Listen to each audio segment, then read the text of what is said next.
शैतानुर्रजीम बिस्मिल्लाहिर्रहमानिर्रहीम। अस्सलाम वालेकुम। 9th क्लास, कैसे हैं सब बच्चे? अल्लाह ताला आपको हंसता मुस्कुराता रखे, ज़िंदगी में कामयाब व कामरान करे।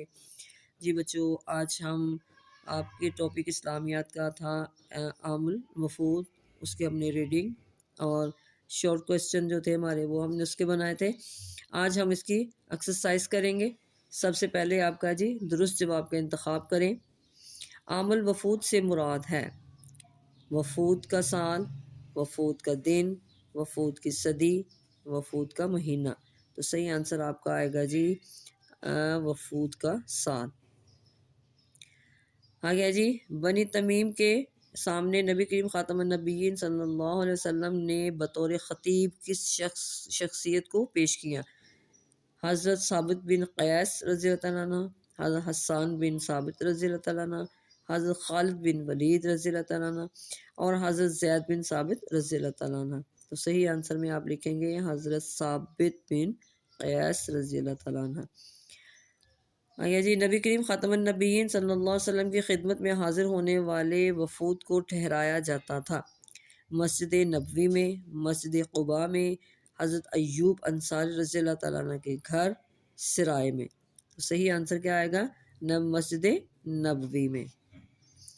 वफ़द बनु तमीम की क़ियादत कर रहा था अक़रा बिन हाबिस, मालिक बिन फ़हर, अब्दुल्ला बिन अबी और अशज।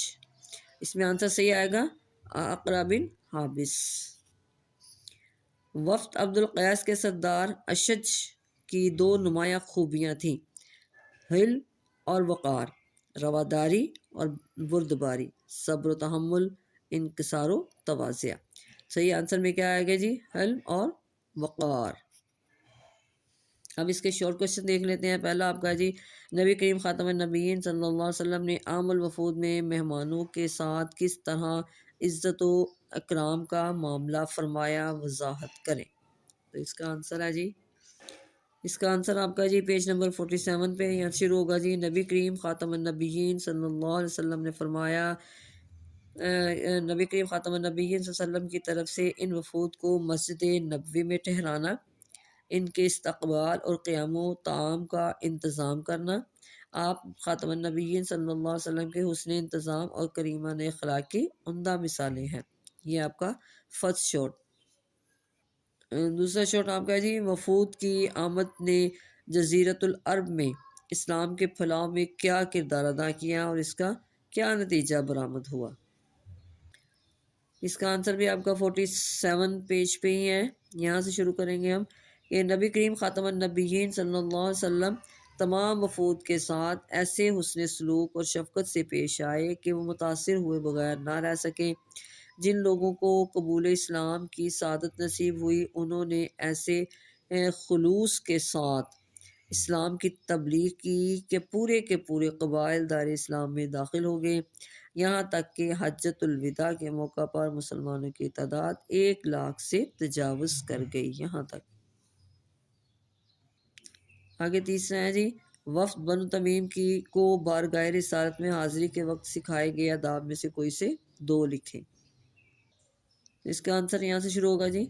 रसूलुल्लाह ख़ातमुन नबीयीन सल्लल्लाहु अलैहि वसल्लम की बारगाह में हाज़िरी के आदाब सिखाए गए कि अपनी आवाज़ों को नबी करीम ख़ातमुन नबीयीन सल्लल्लाहु अलैहि वसल्लम की आवाज़ से बुलंद ना करो। नबी करीम ख़ातमुन नबीयीन सल्लल्लाहु अलैहि वसल्लम को यूँ ना पुकारो जैसे आपस में एक दूसरे को पुकारते हो। ये आपका थर्ड शॉट। जी बच्चों, आगे आपका तफसीली सवाल है जी, वफ़द नजरान के बारगाह रिसालत में हाज़िरी का अहवाल बयान करें। जी बच्चों, लॉन्ग आपका यहाँ से शुरू होगा। पहले आप लॉन्ग में यहाँ से शुरू करेंगे, वफ़द नजरान की हेडिंग देंगे, यहाँ तक लिखेंगे आप तवाज़े की गई। यहाँ पे दूसरी हेडिंग देंगे वफ़द की आमद का मकसद, तो ये आप यहाँ तक देंगे, शुरू कर दिए गए। यहाँ पे हैं जी मुबाहले का हुक्म, हेडिंग देंगे, तो यहाँ से शुरू करेंगे नबी करीम ख़ातमुन नबीयीन सल्लल्लाहु अलैहि वसल्लम से लेके यहाँ तक लिख देंगे आप तशरीफ़ लाए। यहाँ पे मुबाहले के लिए तशरीफ़ लाए। यहाँ पे हेडिंग देंगे पादरियों का मुबाहले से इनकार, तो यहाँ से शुरू करेंगे आप कि जब इन पादरियों ने ये रोशन चेहरे देखे, यहाँ से लेके तैयार हो गए, यहाँ तक लिख देंगे। پھر اگلی ہیڈنگ دیں گے اہل نجران کے بارے میں نبی کریم خاتم النبیین صلی اللہ علیہ وسلم کا فرمان. تو یہ پورا آپ فرمان یہاں تک لکھ دیں گے. یہ آپ کا لانگ کوشچن ہے. جی بچوں یہ تھا ہمارا لانگ کوشچن آج کمپلیٹ ہو گیا. آپ نے اس کو اچھی طرح یاد کر لینا ہے. میرے چینل کو سبسکرائب کریں، لائک کریں اور آگے اپنے دوستوں کو زیادہ سے زیادہ شیئر کریں اور اپنی دعاؤں میں یاد رکھیں. اوکے، اللہ حافظ.